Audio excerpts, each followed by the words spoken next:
Hola, ¿qué tal? Bienvenidos a Ciencia y Misterio. ¿Cómo les ha ido esta semana? Esperamos que les haya ido lo mejor posible, ya lo saben. Estamos ya con todo preparado para entretenerles durante esta hora y media de programa y con temas muy interesantes. ¿Como cuáles? Pues les cuento. ¿Qué saben ustedes de la Atlántida? ¿Qué es lo que han escuchado?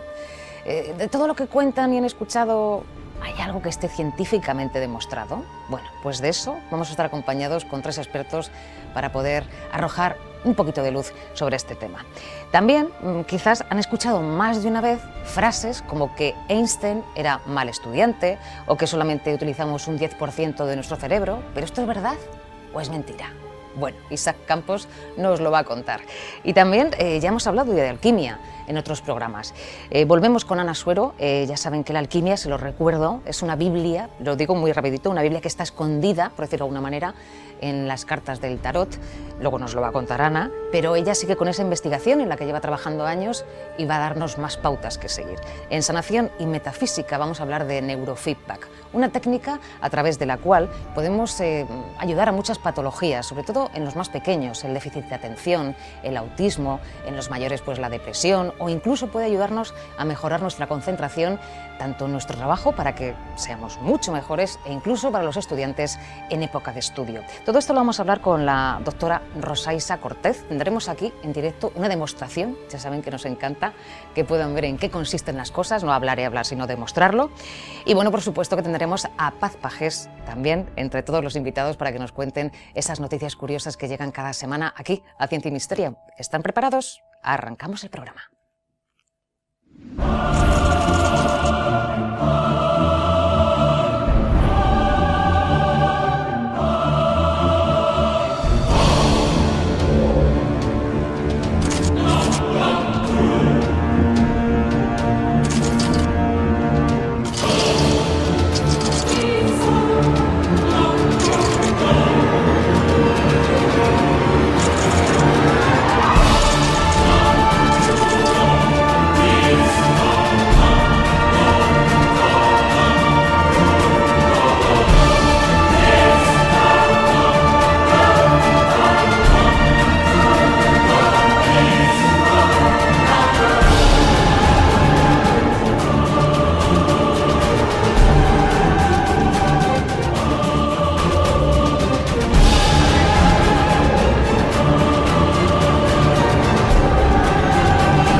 Bueno, pues ya estamos, como ven, muy bien acompañados y con un tema que la verdad yo creo que cada vez que leo más me entero de menos.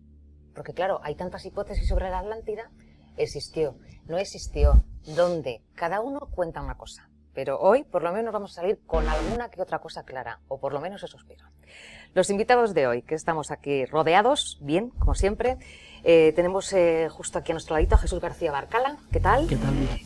Estás encargado del blog que es Ciencia Histórica, ¿no? Así es, Ciencia Histórica. Ciencia Histórica. Paulino Zamarro con su libro, que pueden ver, ¿verdad? Bueno, pues este libro ha levantado alguna ampolla que otra, porque es una de las últimas hipótesis. Paulino es ingeniero técnico en química industrial y también se ha dedicado mucho al mundo del medio ambiente, pero aparte de eso, pues también ha escrito libros, entre ellos del Estrecho de Gibraltar a la Atlántida. Porque ahora, ¿qué tendrá que ver Gibraltar con la Atlántida? Pues resulta que también. Y tenemos más amigos hoy. Estamos acompañados de Gustavo Romero, que es vocal de Granada Histórica, criminólogo, máster en antropología forense, y bueno, pues también trabajas en diversos espacios radiofónicos y también en alguna revista, ¿no? Si no me confundo. Sí, he publicado en Más Allá, colaboro asiduamente con el programa Luces y Sombras. Ajá. Y artículos de opinión en diario local, prensa local, Diario Ideal y otros. Bueno, y a partir de ahora en Ciencia y Misterio. Bueno, si os parece, yo no sé muy bien por dónde comenzar, porque claro, ya digo que he estado un poco empapándome en el tema y la verdad que me hacía quizá más lío. Si me voy a las referencias históricas y que tienen que ver con textos que hablen de la Atlántida, me tendría que ir al año 347, no sé si es exactamente, porque no he estado mirando 8.000 páginas para ver si es el 347 o el 345 antes de Cristo, y hablamos de Platón, que Platón pues ya hablaba de la Atlántida. ¿Qué es lo que ocurre? Que Platón hablaba de la Atlántida, pero es porque escuchó a otro viajero griego, Solón, algo sobre este tema. ¿Pero qué pasó? Pues que es que Solón también escuchó hablar sobre la Atlántida a sacerdotes egipcios. O sea que es como una narración oral, ¿no? Todo comienza como una narración oral que se va pasando de boca en boca, pero científicamente alguien puede decir, ¿la Atlántida ha existido? La Atlántida sí ha existido. Sí ha existido. Ha existido. Y eso que me estás contando habría que remontarnos un poquito más. Porque si bien es verdad que lo primero que se sabe de la Atlántida está en Egipto, también es verdad que la Atlántida estaba en torno a las Islas Cícladas y que los mercenarios que fueron a ayudar al faraón Psamético I eran griegos y no solamente griegos, eran jónicos y jónicos cicládicos algunos de ellos. Ya, pero jónicos cicládicos yo creo que a la mayoría les pasa como a mí, que lee eso y dice, bueno, ya, ¿de qué estamos hablando?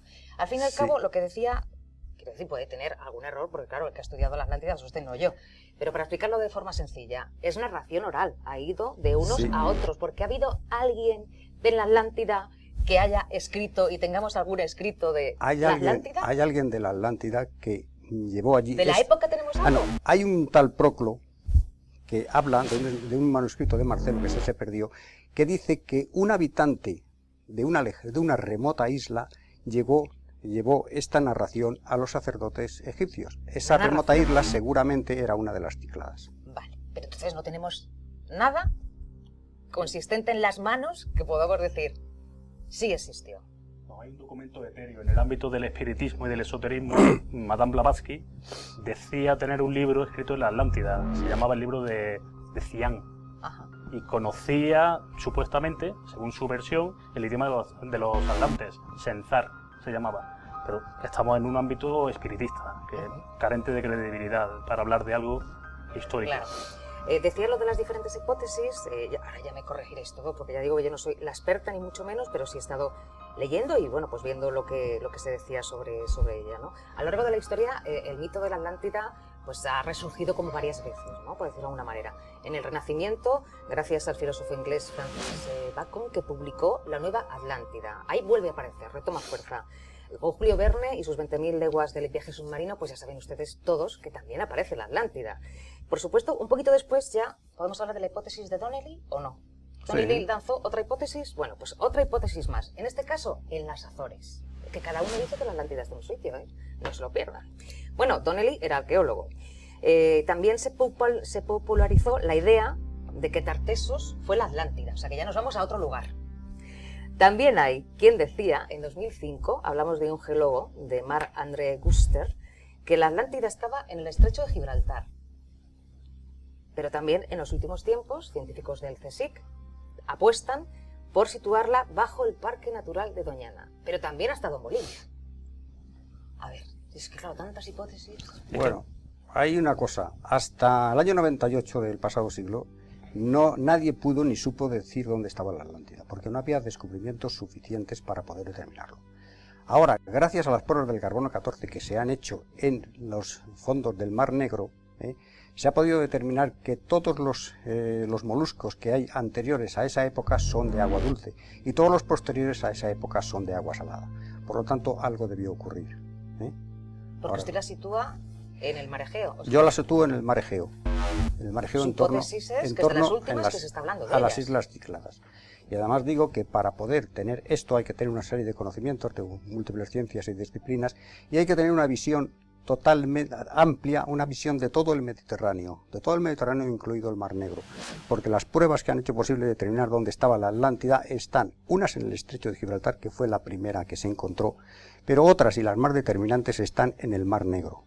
O sea que hay una relación clara entre el sur de España, por dejarlo así un poco amplio, y el Mar Egeo. O sea, en eso coinciden más de una hipótesis.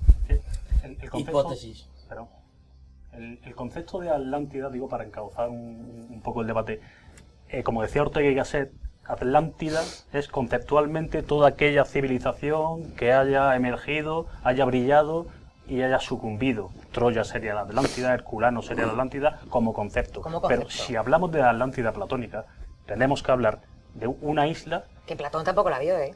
No, claro, es Platón, como hemos dicho antes, la recibió por tradición oral de Solón. Pero si circunscribimos el concepto a como lo dijo Platón, tenemos que hablar de una isla en el mar griego o en el Atlántico. Eso es la Atlántida de Platón. Lo demás son suposiciones, son conceptos. Puede estar en la Luna, se ha dicho, puede estar en Marte, puede ser una cultura muy desarrollada de la Edad de Bronce, puede ser una cultura tecnológicamente tan desarrollada que sea inviable. Luego hablamos de cómo era la sociedad supuestamente de la Atlántida, porque también era un lugar, ¿no?, donde la sociedad era bastante diferente, ¿no?, o muy adelantada para su época. La cuestión es que esta tradición oral de la que estamos hablando, toda es parte de un libro, de una novela, de un libro de ficción. Platón no escuchó de Solón, no. Él escribió en el libro que Timeo supuestamente lo había escuchado de Solón, que había viajado a Egipto y que el sacerdote le había contado la historia. Pero es todo ficción. Y de ahí viene todo lo demás. Es un relato como yo puedo haber escrito, como George Lucas pudo haber escrito. Que no es real, seguro. Efectivamente. O sea, que para ti no es real. Está en la imaginación de muchos, es un mito real, pero es un mito, o sea que no existió la ciudad. ¿Para ti la Atlántida existió o no? No. La Atlántida existió, sí, La ¿verdad? Atlántida existió. ¿Y por aquí? Yo no puedo dar una respuesta concluyente. Puede ser un mito en el que Platón refleja el estilo de la República, o el estilo del libro que escribió después de Critias, Las leyes, en la que quiere reflejar una república ideal, y por eso crea una sociedad ideal, como Santo Tomás Moro con Utopía, por ejemplo, o Francis Bacon con la Nueva Atlántida. Puede ser eso, simplemente un estilo de sociedad de vida a imitarse. O puede ser que sea inspirarse en un modelo real. Hay pruebas en favor y en contra. Bien, vamos con su hipótesis. La Atlántida existió. Lo que pasa es que Platón está mezclando cosas que realmente existieron con otras que se está trayendo de la historia que acaba de ocurrir, de la guerra contra los persas de hacía muy poco tiempo, y está mezclándolo todo. Entonces, digamos que si hablamos, por ejemplo, de la batalla de Salamina, cuando se dice que los últimos griegos que estaban apoyando a Atenas se fueron y le dejaron solo, realmente eso es lo que ocurrió en la batalla de Salamina. Los últimos griegos los espartanos se fueron a defender el mismo de Corinto, y los griegos se quedaron solos, defendiéndolos contra los persas, de tal forma que está mezclando y está llamando atlantes a los persas. Si vemos el relato de la batalla de Salamina y cambiamos la palabra atlantes por la palabra persas, vemos que nos está relatando la batalla de Salamina. Ajá. Y vamos entonces ahora a la hipótesis que usted sí que habla claramente del estrecho de Gibraltar a la Atlántida. En este libro, que va a salir una segunda edición, me ha comentado, ¿qué es lo que qué es lo que ha descubierto usted? Porque ha investigado. Bueno, yo digamos que soy un escéptico y nunca había pensado en hablar de la Atlántida. Lo que pasa es que empecé a hablar de la Atlántida cuando empecé a ver unos hechos que estaban ahí, como por ejemplo las similitudes entre las lenguas del norte y del sur del estrecho de Gibraltar, concretamente entre el ibérico y el bereber. Lo que queda del ibérico ahora mismo es el vasco. Entonces, digamos que cómo era posible que tenido un estrecho, y que los geólogos dicen que el estrecho se rompió por última vez hace 5 millones de años, cómo era posible que hubieran pasado estas gentes allí, era imposible. Entonces tuvo que haber un istmo en el estrecho de Gibraltar. Entonces, bueno, luego siguiendo otras cosas, la estratigrafía de los deltas sumergidos del Mediterráneo tienen un nivel de sedimentación a unos 100 metros de profundidad, y luego hay una prueba determinante, que es lo que he dicho antes, de los sedimentos del Mar Negro, que prueban que en las pruebas del carbono 14 dicen que en el 5500 años antes de Cristo cambió la salinidad repentinamente del Mar Negro. Eso solamente pudo ocurrir si hasta ese momento había un istmo en el estrecho de Gibraltar, que por un cataclismo se rompió. El cataclismo podemos explicarlo. Si sí, explíquenlo. O sea, estaba el estrecho de Gibraltar, sí. Era un istmo, estaba unido. Era un istmo, el nivel del mar estaba subiendo y tal, pero de pronto pues ocurrió un cataclismo semejante al que ocurrió un tsunami. Un tsunami semejante a lo que conocemos como el terremoto de Lisboa, que ocurrió en 1755. Un tsunami parecido a ese debió romper el estrecho de Gibraltar, entró súbitamente todo el Atlántico en el Mediterráneo, y elevó repentinamente el nivel del mar casi 100 metros. Entonces eso hizo que desapareciera súbitamente la Atlántida. Que claro, la Atlántida, pongamos, entonces, ¿no? Digo, para que se pueda entender, si esto era la Atlántida, que era una isla, ¿no? Dentro del mar Egeo, según su hipótesis, subió el nivel del mar y entonces todo esto desapareció. Y solamente de todo eso lo que queda ahora... son las islas Cícladas. ¿En eso estáis de acuerdo? Tú no. El Mediterráneo se ha secado, se ha vaciado varias veces, 6 en los últimos varios millones de años. Estoy de acuerdo. Y es verdad que alguna vez ha entrado el agua a borbotones cuando se ha roto algo en el estrecho de Gibraltar y se ha llenado el Mediterráneo. La cuestión es que la última vez que sucedió no había humanos todavía. Estamos hablando de un periodo de Pangea, de hasta que se van formando los continentes. Sí, estamos hablando en términos geológicos. La última vez ya no existía Pangea, ya existían los continentes más o menos como los tenemos ahora, pero todavía no había humanos. Entonces, estamos mezclando... Es que eso es lo que se decía, es lo que se decía antes, pero hay pruebas, las pruebas del carbono 14 en el Mar Negro pero eso determinan no prueba que existía la Atlántida, solo prueba que solamente los moluscos... Sí, evidentemente, solamente prueban que los moluscos cambiaron de salida y tal, y prueban también que hubo una gran isla que desapareció súbitamente en aquel momento. Búscame otra gran isla que desapareciera súbitamente en ese momento o en otro momento. Bueno, en ese momento que estamos hablando de 5.500 años. Antes de Cristo. ¿Quién sabe? ¿Cómo podemos decir que 5.500 años antes de Cristo sabemos exactamente lo que pasó? Porque las pruebas de carbono 14 no te lo determinan. Claro, quiero decir, sí, porque se han encontrado sedimentos, ¿verdad? Del delta del Ebro, si no me confundo. Bueno, no, los sedimentos son del Mar Negro. Del Mar Negro, vale, pero se han encontrado sedimentos que unen unas partes de Europa con otras, por lo que ahí algo pasó. Vale, ok. Personas, ¿quién vivía allí? El problema ¿Qué hacían? El problema es casar la historia geológica con la historia humana. Claro. Si la Atlántida hubiese sido una civilización tan portentosa como se dijo, la primera gran civilización que tenía colonias, la primera de ellas fue Egipto, según los más creyentes, tenía colonias hasta en Sudamérica, bueno, en el Mar Negro. Hay quien, yo también he leído, hay restos también de otra Atlántida en Bolivia. Sí. Pero una civilización de esas dimensiones, aunque se hubiese extinguido, hubiese desaparecido bajo las aguas del mar, simplemente en sus colonias hubiese dejado vestigios, hubiese dejado un idioma, hubiese dejado una huella indeleble de su existencia. Pero es que 5.500 años antes de Cristo, ¿quién estaba? ¿Qué habitantes había sobre la Tierra? Prehistoria. Había habitantes. Sí, pero Grecia no existía todavía, por ejemplo. Claro, pero quiero decir, Platón, y aquí hablamos grandes cataclismos se acuerda a la gente. Se acuerda la gente del cataclismo, por ejemplo, de la ruptura del estrecho de Gibraltar. Hércules lo rompió según la mitología. Según la mitología. Según la mitología. Pero vamos a hablar, pues si hablamos, por ejemplo, de Eratóstenes y Platón, Eratóstenes cuando habla de la ruptura del estrecho de Gibraltar, dice que fue en los tiempos más remotos, y luego dice que fue en los tiempos de Homero. O sea, le bastaban unos cientos de años para decir los tiempos más remotos. Sin embargo, Platón dijo que la Atlántida, que desapareció a la vez que se rompió el estrecho de Gibraltar, había desaparecido 9.000 años antes de Solón. También dijo en los tiempos más remotos. Por lo tanto, para estos dos filósofos, digamos, los tiempos más remotos es lo mismo. Pero cuando ya se ponen a decir la cifra, a unos les valen unos cientos de años y a otros les valen unos miles de años. Bueno, claro. Y es la misma cosa. Pues no es la misma cosa, pero la una es consecuencia de la otra. Bien, entonces suponiendo que sí, vamos a hacer, ¿vale? La hipótesis, por ejemplo, vamos a apoyar lo que dice don Paulino, existió la Atlántida, ¿no? Con lo que usted nos está contando. Ahora vamos a hablar de cómo era esa sociedad y por qué al final ese mito ha seguido en boca de unos y de otros como una sociedad utópica en la que todos nos gustaría vivir. Al fin y al cabo es lo que se ha creado, es un mito, es que ahí tenemos que creer en algo. Porque nos gusta creer, y yo creo que ha sobrevivido precisamente por eso, porque nos gustan los mitos, ¿no? A todos, a mí me gustan los mitos, nos gusta creer en cosas que nos gustaría que hubiesen existido, aunque no hayan existido, ¿no? Como nos gusta creer en los Reyes Magos. O sea, sí, efectivamente, y sí, vemos un idealismo... Sí, pero de los Reyes Magos no van pasando siglos y siglos y sigue habiendo gente que apunta cosas sobre ellos. Ya, bueno, y de la Atlántida también. Ahí es que nos han pillado con la Atlántida.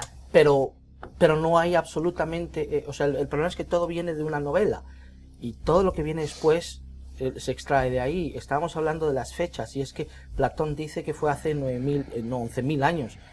Es que no había civilizaciones. Ya lo ha comentado. Sí. Pero vamos, si cambiamos y dijéramos, ponemos eso hace 2.500 años, cuando ya más o menos estarían los griegos por ahí, cuando pelearon contra los persas, entonces debería de haber otros informes de estas grandes batallas de cuando los atlantes invadieron Europa, Libia y Asia Menor, como dice Platón.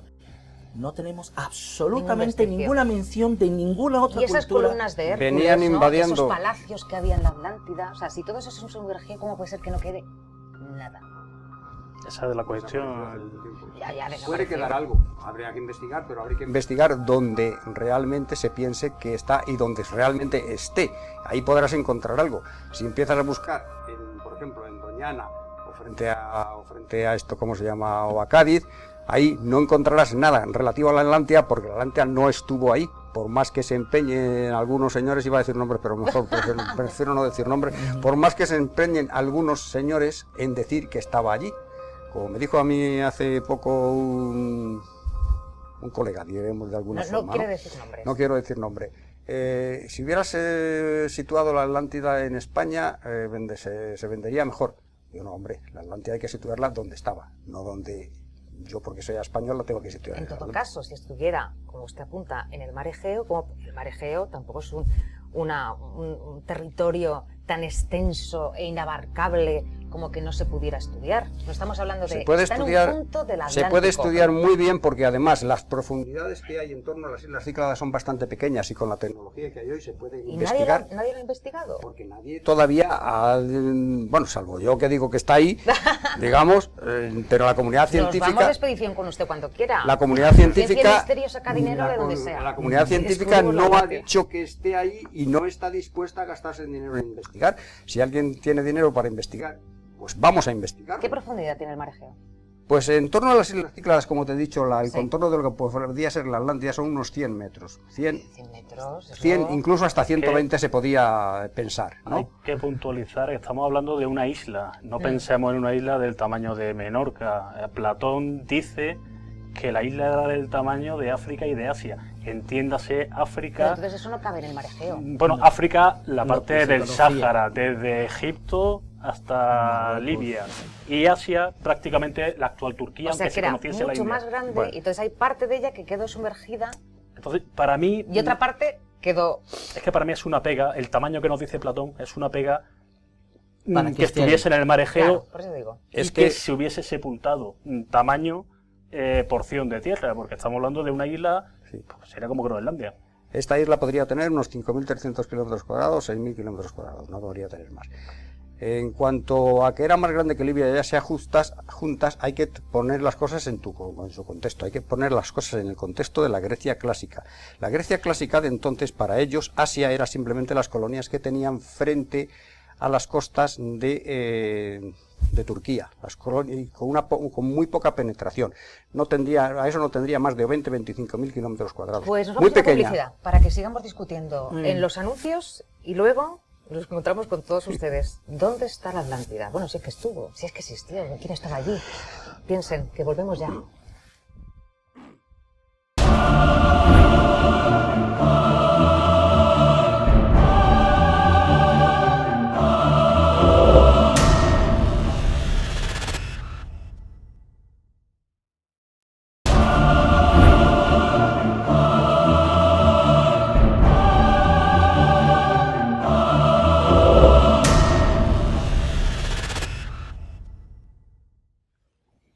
Bueno, espero que hayan descansado algo en la publicidad, que se hayan puesto un buen refrigerio e incluso algo de picar. Porque ahora lo que les voy a decir, a ver cómo les deja. Resulta que mientras que ustedes no nos estaban viendo, yo aquí he escuchado que lo que decía Platón no era cierto. Y que no todo lo que decía se le puede creer. Vamos, estamos tirando por los suelos a un gran filósofo, que se han seguido muchos de sus argumentos, ¿no?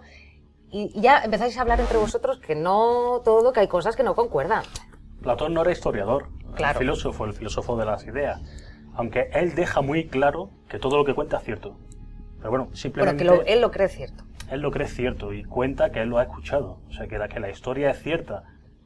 Él no es historiador. Claro, no es por eso lo de las fechas, ¿no? Sí. Que estabais antes hablando. Lo repite 3 o 4 veces que sí, que todo que es una historia verídica. Pero es una historia verídica hasta cierto punto, porque hay muchas cosas que se le pueden rebatir e incluso demostrar que no son verídicas. Pero hay algunas que sí. Yo me quedaría simplemente con que fue una gran isla que desapareció súbitamente bajo las aguas. Eso se puede decir de Platón. Y poco más, ni fechas, ni trirremes en aquella época, ni guerra contra los atlantes, que debían ser los persas. En fin. Pero es que entonces el mito de Platón podría adaptarse a cualquier civilización que floreciese. Podría adaptarse perfectamente a Troya. Un inicio mítico, héroes, un conflicto, una confederación de aqueos o de griegos que destruyen Troya. Podría adaptarse, si le damos un poquito más la vuelta, a Pompeya. Castigo divino de los dioses, destruye la ciudad porque están teniendo un comportamiento indigno. Y de un día para otro desaparece. Pero no desapareció súbitamente bajo las aguas. Ninguna de las que estás diciendo, ninguno. Pero tendríamos que ir matizándolo para adaptarlo al mito. Somos un poco selectivos con Platón y algunas cosas le creemos y otras no. ¿Por qué no podemos ser selectivos respecto a las aguas también? Es que el origen de la Atlántida es recurrente. Entonces no nos creemos era un nada. flujo piroplástico. No, si nos creemos el paradigma. Nos creemos el paradigma de civilización que florece, se deteriora y desaparece, como muchas. Pero civilización que existió hace 5.500 años... Seguramente fue una civilización un poco más avanzada para su tiempo que las demás, pero muy poquito. Era una civilización neolítica con algo del cobre y del bronce, si acaso. Y el oricalco. Tenían una materia que se llamaba oricalco. La edad del cobre y la edad del bronce. Sí. Pero la civilización, por lo que yo he leído, de la Atlántida, precisamente no estaban en el cobre y en el bronce. No, los autores serios sí no la dan como algo especialmente desarrollada. En cuanto a las cifras, era sorprendente. Se decía que tiene un ejército de casi 1 millón de hombres, que tenía 1.200 naves, 250.000 marinos. Usted eso ya ahí no exageraciones. Se mete. Usted no se mete. ¿Y por aquí? Pues otra exageración, pienso. También. Yo lo que digo... Si hay tantos datos, pero ninguno se puede comprobar y algunos son... Contrastar, es que algo tenía que haber, ¿no? Entonces, ¿por qué me voy a creer yo los otros? Lo que sí creo es que Platón se pudo haber inspirado en una historia real de una de estas civilizaciones que desapareció, como es el caso de los minoicos, ¿no? Sabemos que Tera, el volcán, estalló alrededor del siglo 8 o 9... En 1627 a.C. Es verdad. Y desapareció pues toda la isla, que ahora solo queda el trocito de Santorini. Y 2 o 3 Porque más. también se habla de que eso también era la Atlántida, Santorini. Santorini sí, lo que quedó de la explosión lo de que Tera. Lo que pasa es que Knossos no desapareció completamente, ni de un día para otro, sino, de hecho sobrevivieron muchos y siguieron viviendo algunos años. La civilización sí cayó bastante, pero no desapareció de un día para otro, y no bajo las aguas. Entonces, nuevamente, puede ser, sí, no cumple de las aguas, sí, pero cumple otras cosas. Pero entonces, por eso podemos aplicar el cuento de la Atlántida para 300 civilizaciones más en todo el mundo, en todas las épocas. Si asumimos que la cifra que da Solón de 9.000 es un fallo de transcripción, la convertimos en 900, y la expresión griega tan grande como Asia y África, y la transformamos en otra expresión muy parecida. Las columnas de Hércules, a ver. Vamos a hablar de las columnas de Hércules. Las columnas de Hércules estaban en el puerto, ¿no? Se conocían. ¿De la Atlántida? No, el estrecho de Gibraltar. El estrecho. Se conocían como columnas de Hércules 10 o 12 sitios por lo menos, en la época de Platón, 10 o 12 sitios por lo menos. Y las primeras no estuvieron en el estrecho de Gibraltar, aunque sí son las más conocidas. Las columnas de Hércules. Las columnas de Hércules. Las columnas de Hércules realmente era el del templo de Hércules Melcar. Y el templo de Hércules Melcar tenía 2 columnas, y por eso se llaman columnas de Hércules. Aunque luego los marinos conocían como columnas de Hércules, en el caso de Gibraltar, a Ceuta y Gibraltar, y en el caso de las columnas de Hércules peloponésicas, a 2 pequeños islotes entre Citera y Anticitera. Ajá. Vale. Pero estamos hablando de mitología. ¿O existieron esas columnas? No, esas columnas existieron. El problema es eso, ¿en cuál de las columnas está la Atlántida? Claro, es que yo lo he escuchado en más sitios, por eso. Y Paulino cree que es en las de Citera y Anticitera. Sí, porque no, ahí en Citera. No, clásicamente se cree que son las de Gibraltar. Su teoría va más en las de Antiquitera. Claro, que es donde supuestamente ya nos vamos más para el mar Egeo. Pero había muchísimas columnas de Hércules, incluso en la isla de Helgoland, en las Islas Frisias, se consideraba que había una columna de Hércules, en las columnas de los Filenos en Libia, no me acuerdo cómo se llaman ahora mismo, entre Sicilia e Italia había otras columnas de Hércules. Bueno, la influencia griega, ¿no? En Grecia había no sé cuántas. Y geográficamente Egipto, todo lo que sea un en paso Egipto había otras, incluso había unas en tierra en la India. O sea, que había un montón de sitios que se conocieron como columnas de Hércules. ¿Por qué vamos a creer que las columnas de Hércules eran las de Gibraltar? ¿Porque son las más conocidas, simplemente? Pues vamos entonces a otra cosa. A los habitantes, a la hipótesis de que sí que hubiera existido ese lugar y sí que hubiera estado habitado. Y bueno, pues resulta que era una sociedad, yo por cosas que he leído, súper rica, tenían de todo, unos palacios vamos, era todo riqueza, equilibrio, sabiduría, o sea, era un lugar donde vivir, ¿no? Un lugar utópico, es que tenían orígenes divinos. Se podía parecer un poco a las minoicas. De hecho, yo considero que la civilización minoica es heredera de la civilización de los atlantes. Considero que la civilización de los atlantes, luego viene la civilización de Saliagos, la cultura de Saliagos, y luego viene la cultura minoica y la cicládica, que están, digamos, al unísono, y las dos derivan de la cultura de los atlantes. Lo que pasa es que la cultura minoica floreció en una isla de 7.000 y pico kilómetros cuadrados, o 8.000 kilómetros cuadrados, y sin embargo en las islas Cícladas no pudo florecer demasiado porque la isla más grande es la isla de Naxos, que tiene 400 kilómetros cuadrados, que es como la isla de Ibiza. Por eso digo, ¿no? Entonces una civilización cicládica, pero fue mucho más importante la minoica por ese sentido. Pero entonces, vamos a esa parte también que tiene que ver con el esoterismo, porque claro, al final la Atlántida se la apropia cualquiera, por lo que veo. Sí. A todos nos viene bien, ¿no? Sí, en cada época se ajusta a los cánones estéticos, históricos de la... Porque supuestamente eran una civilización que estaba muy avanzada, que habían hecho cosas que para ser la época que era no las podían haber hecho, entonces habían tenido una intervención divina. Bueno, que venía del exterior. Que no divina, mira, simplemente si vemos el mapa vemos por qué.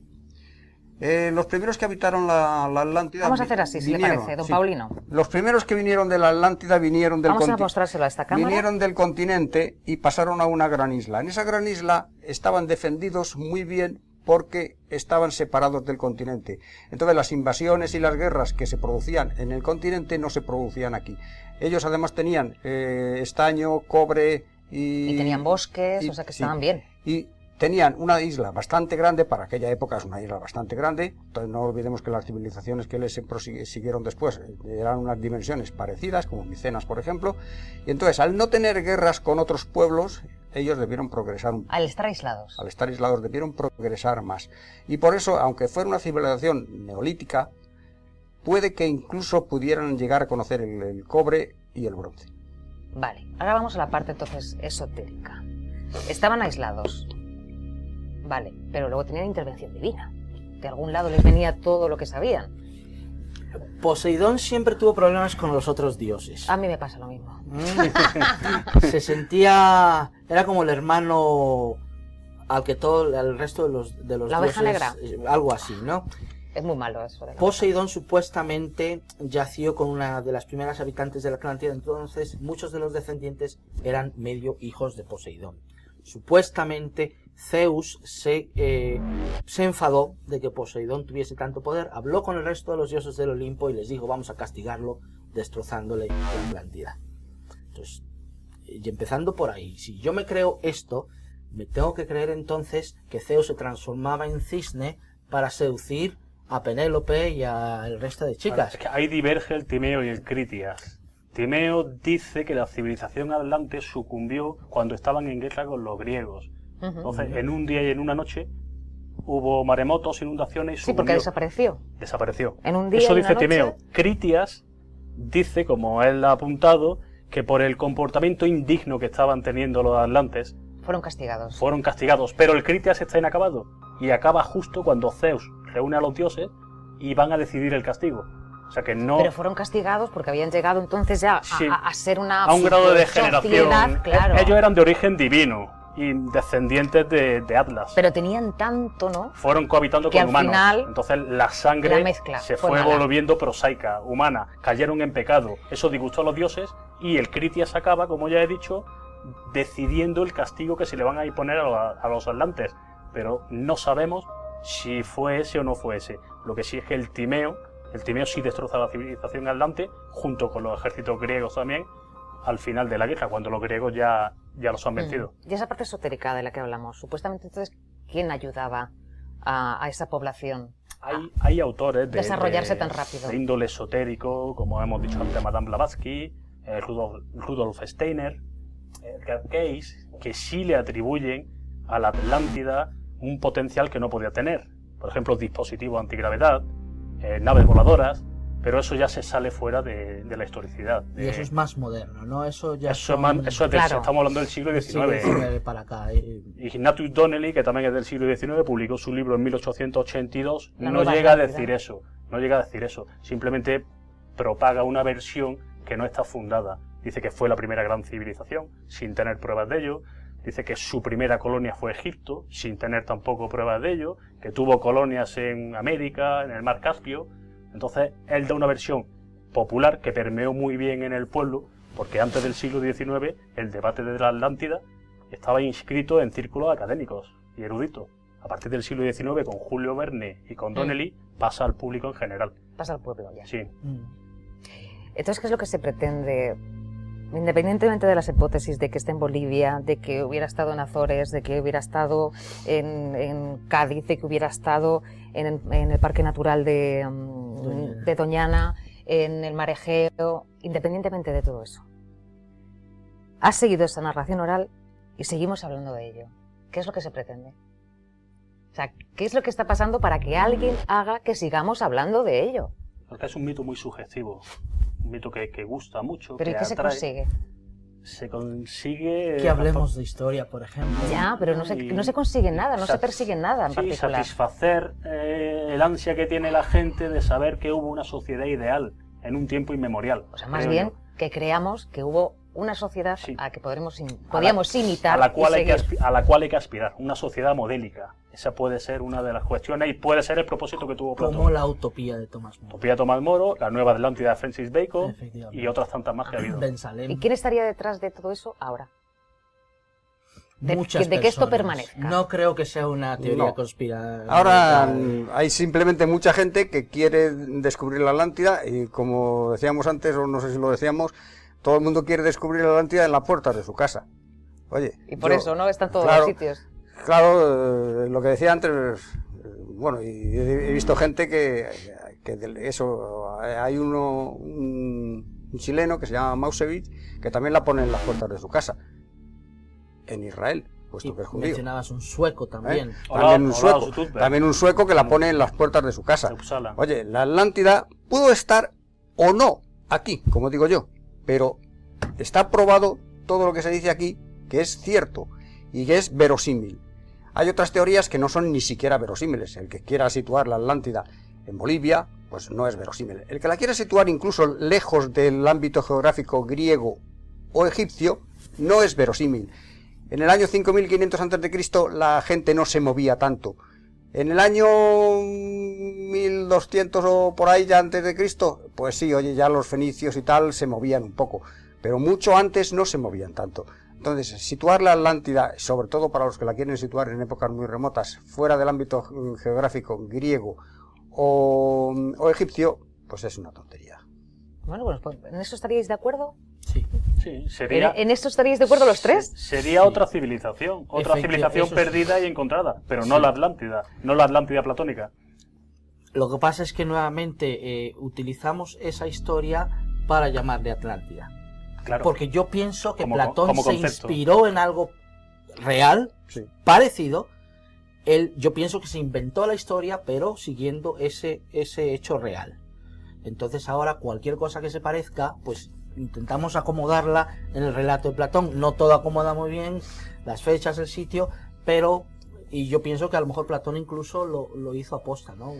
Pero seguro que hubo un cataclismo. Eso sí. Yo creo que podemos estar todos de acuerdo. Seguro que hubo un cataclismo que destruyó la Atlántida e hizo que se sumergiera bajo las aguas. Es una idea arquetípica. La Atlántida yo creo que es una idea arquetípica. De hecho, se dice que parte del Timeo y del Critias originalmente la idea de la Atlántida. Pero en el Egipto Medio, en el Imperio Medio de Egipto, había un pequeño cuento que se llamaba El marinero y el náufrago, que ya habla de un marinero muy anterior a Platón y a Solón, que naufragó y llegó a una isla ideal, en la misma línea que Utopía, que Atlántida y que Ben-Salem. O sea, que entonces nos quedamos más o menos con lo que estáis de acuerdo. Sí, en lo que dice ¿Qué es esto último, no? De que tuvo que haber sido una civilización en el ámbito geográfico de las islas griegas, muy cercano a Egipto y al Medio Oriente. Bueno, por todo lo que se dice, no, si hubiera existido, sería en esa zona. Claro, porque nadie se enteraba de lo que pasaba en el Triángulo de las Bermudas, que también, obviamente, han situado. Bueno, pero otro día hablamos del Triángulo de las Bermudas, ¿eh? No os preocupéis. Lo que pasa es que se dice que después del cataclismo, los que supervivieron, los supervivientes, se fueron a América y llevaron el estilo de vida de Atlante a otras zonas del planeta. Con lo cual sería una migración, pero manteniendo la forma de vida de Atlante. Son teorías un poquito más excéntricas, perdón. Los pocos que sobrevivieron en las Islas Cícladas se quedaron en las montañas y eran los pastores y la gente menos civilizada. Hablando de una civilización adelantada, ¿no? Toda la élite desapareció, porque esta isla, si nos fijamos en ella, las partes habitadas tenían una altura sobre el nivel del mar muy pequeño, muy pequeño. Las olas, en cuanto que hubo ese cataclismo y se produjo un tsunami, que fue el mayor tsunami, vamos a decir, de la historia, aunque esto es protohistoria, ¿no? El mayor tsunami que hubo en la historia y que duró más tiempo ha sido este, porque rompió el estrecho de Gibraltar. Luego inundó todo el Mediterráneo. Eso, en los cálculos, según los cálculos que he hecho yo, tardó unos 39 días en subir el nivel del Mediterráneo. Luego empezó a subir el nivel del Mar Negro y el nivel del Mar Negro tardó en llenarse como un año o un poco más. Por lo tanto, los efectos del tsunami duraron más de un año. ¿Qué tsunami ha tenido unos efectos que duraran más de un año? Ninguno. Lo que pasa es que la población a la que asoló aquí pues era muy pequeña, porque por mucha gente que viviera en la isla Atlántida, pues yo qué sé, se cargó a 50.000 personas o 100.000 personas, como mucho, por decir una cifra muy grande. Pero no se cargó. O a ninguna. No se cargó. El problema es conciliar las cifras geológicas con las cifras históricas. Es el mayor problema que yo veo. Estamos hablando de hace muchísimos años. Y tanto, es que quieres tú allí. Que lo pueda contar. No fuese tanto que subiera el nivel del Mediterráneo, es que estaba seco. Que no estaba seco. No eran islas en ese momento. No estaba seco. Según los geólogos, se rompió hace 5 millones de años. Por lo tanto, si aceptamos la teoría, estaba lleno. Si aceptamos la teoría mía, estaba como 100 metros por debajo del nivel actual. 5 millones de años, pero se ha vaciado y se ha vuelto a llenar varias veces. Pero eso habéis dicho antes que estabais de acuerdo, varias veces, pero la última vez, según los geólogos, que esto habría que cambiarlo, claro, si se demuestra que esto está demostrado que es así, habría que cambiarlo, igual que habría que cambiar la teoría de por dónde llegó el hombre primitivo a Europa. Pues seguramente llegó por Asia, pero también llegó por el istmo de Gibraltar, porque si existía un istmo de Gibraltar, pasó por allí. Y las similitudes existentes entre las lenguas del norte y del sur del estrecho de Gibraltar, pues confirman que el istmo debió durar, aunque los geólogos digan que hace 5 millones de años se rompió. Pues no, señor, no se rompió. No, pero es que se puede volver a cerrar. ¿Cómo? Sí, espera, que esto ya me estás asustando. Sí, dentro de unos 200.000 años se volverá a cerrar. 200.000, a ver, el Mediterráneo no es muy profundo. Lo que ha sucedido es que se cierra el estrecho de Gibraltar por movimientos geológicos o por sedimentos y el Mediterráneo se evapora. No, por sedimentos no se puede cerrar. Así se cerró lo que es Panamá ahora y cambió el clima para siempre. Depende de las corrientes que haya. Aristóteles dice que era casi intransitable por barco por los sedimentos. Eso también eso también es una tontería, porque si hay una profundidad grande, los sedimentos no impiden que los barcos pasen por encima. Si hay una sedimentación muy alta no pueden transitar. Si hay bancos de arena, sí, claro, te puede permitir el tránsito, pero y así dice Aristóteles que estaba pero en cualquier caso de todo esto sucedió antes de que hubiese humanos, es lo que yo estoy diciendo. No, hombre, los humanos... El Mediterráneo estuvo vacío antes de que hubiese civilizaciones en el Mediterráneo. Hace 5 millones de años yo no sé si había humanos o no. No. Pues... ¿Quién lo sabe? Ergaster y Erectus, estamos hablando hace un millón o 2 millones de años, como dices, sí que había. 170.000 años. Y si estamos hablando 5 millones de años, claramente no había civilizaciones, no había ciudades. De todas formas, la Atlántida se formó al inicio del Cuaternario, hace 2 millones de años. La Atlántida, la isla. La isla Atlántida, la isla o la Atlántida se formó. Esta isla Atlántida se formó hace 2 millones de años. Porque el estrecho de Gibraltar estaba cerrado, y al estar cerrado el nivel del mar Mediterráneo estaba como 1000 metros o más por debajo del nivel actual. Pero también estaban cerrados los estrechos del Bósforo y los Dardanelos. Con lo cual el mar Negro era mucho más grande de lo que es ahora. Mucho más grande, y se unía con el mar Caspio, incluso a lo mejor hasta con el mar de Aral. Entonces, cuando cuando el río emisario consiguió abrir los estrechos del Bósforo y los Dardanelos, Entonces se precipitó sobre el Mediterráneo e hizo que subiera el nivel del mar unos 1000 metros por lo menos.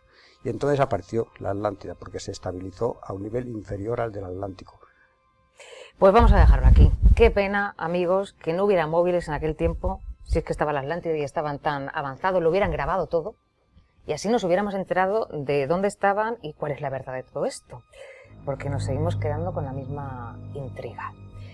Pues muchísimas gracias a todos por estar hoy aquí. Don Paulino, gracias. Gustavo, Jesús, nos encontramos cualquier día, por ejemplo, para hablar de las Bermudas. Si os parece, nos encontramos aquí para eso mismo. Encantado. Ahí hay mucho que hablar, ¿no? Te iba a decir que me... ¿Qué? Que me dieras el email, pero ya lo tengo. Bueno, es que me va a pedir el email, pero todo esto en directo, hay que ver, ¿eh? Hay que ver, hay que ver. Estamos en directo todavía. Sí. Hay que ver, Platón, la que has liado. Nos vamos a ir a publicidad y volvemos.